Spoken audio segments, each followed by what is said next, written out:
Hello, hello. Just a bit ago, my youngest came in to talk to me in my home office and shared with me that he would like to write fiction novels someday.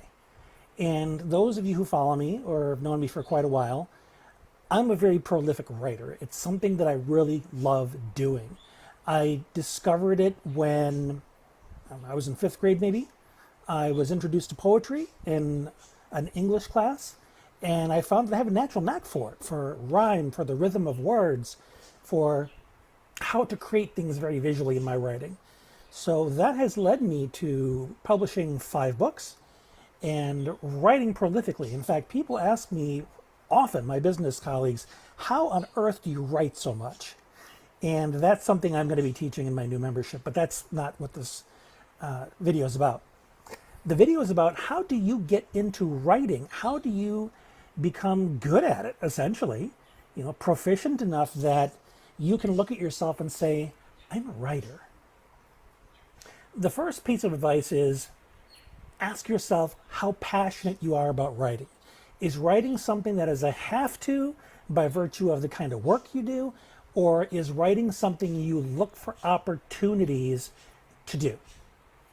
I sometimes sit awake at night wanting to write about something, or I wake up in the morning wanting to write about something, or when I have an idea for what to write about, I get excited that I get to write about something. That's one of the things that, in my opinion, makes me a writer. And my son, who all my sons are on the autism spectrum and having ADHD, so there's a tendency for all or nothing thinking to hijack any idea they have for themselves. And in my son's case, and this goes for a lot of neurodivergent folks, as well as maybe some typical folks, the lack of patience or the lack of a plan to get them where they want to go, so they think that the best place to begin is starting with their ultimate destination. Meaning, my son wants to write fiction novels. He thinks that's what he needs to write first.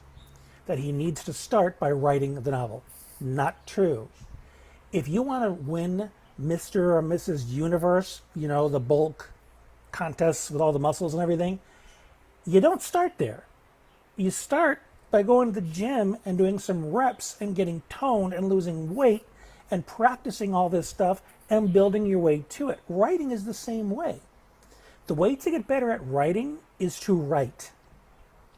In fact, if you make an observation about something and you make something pops into your head that sounds like wisdom or sounds humorous, write that down.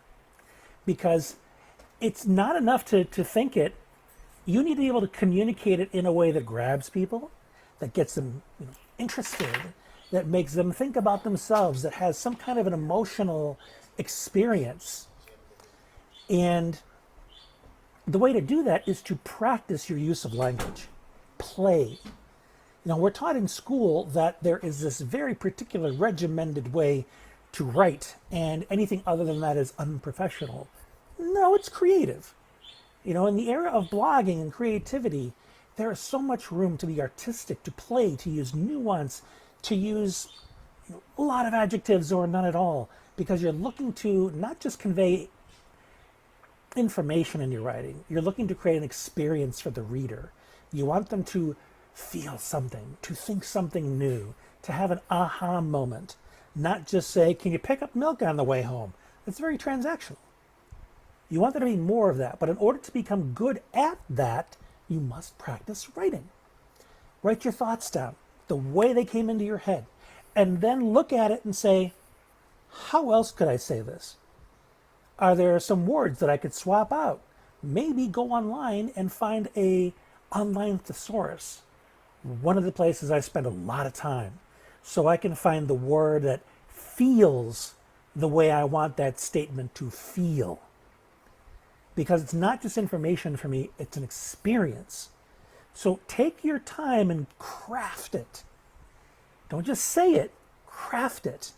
Because you can make a vase out of clay that looks, hourglass shape, pretty typical, or you can throw a little bit of a difference in the way that vase looks. Make it look more like a J, for instance, than straight up and down. Add some paint to it to give it a little flair, make it a little bit more catching. You can do that with writing. So I guess another question to ask yourself is, what kind of experience do you want the reader to have? And what kind of language must you use in order to do that? And this isn't something that you are required to know this instant. It's something that you build your way towards by reading other writers. See how they express themselves. What kind of language they like to use. Are they playful with punctuation? Are they playful with, the structure of the sentence? And I'm not suggesting you copy. I'm suggesting you study them because it can free your way of thinking about how language can be used.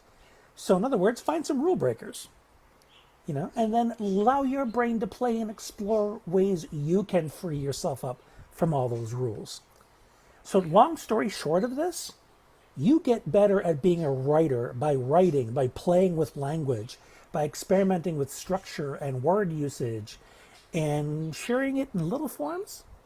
Give people a flavor of it to see if they like that style. If so, then write more of it, a couple paragraphs and so on. More, I'm giving away a lot more in this video than I intended to. You're welcome. So that's just stream of consciousness off the top of my head. But practice will do you a lot of good. If you expect to be a concert violinist, you got to practice.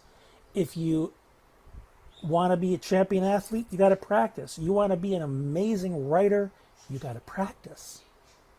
You don't save your writing for when you sit down to create a masterpiece. It comes from all that repetition and practice leading up to it. So there's that. I'm going to be done talking now. I hope this is helpful for you. As I mentioned, this is something that I will be teaching in greater depth in my new membership. If you want information in that, shoot me off a message or comment and I'll get it to you. Or just keep on following me and pick up some tips however you can. So I hope this has been valuable. Share it with anybody else you think can benefit from it. And until we meet again, thanks for being you.